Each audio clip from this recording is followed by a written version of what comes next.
The driver couldn't understand a word of English, not one word.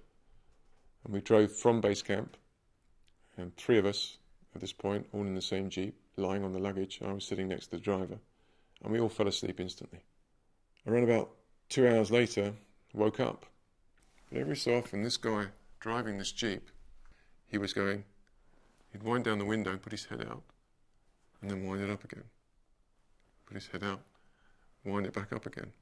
I couldn't understand what was wrong. And suddenly, he went like this, at the wheel. I reached over.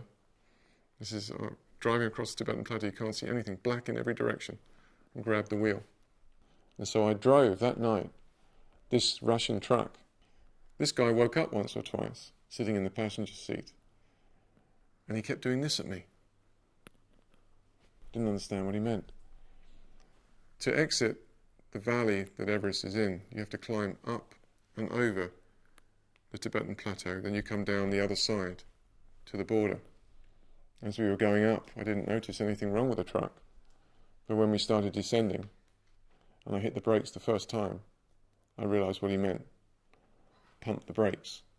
Only I know how close we came to dying at that first bend, because I just had to wrench the wheel and we made it round. And at that point, I stamped on the brakes all the way home.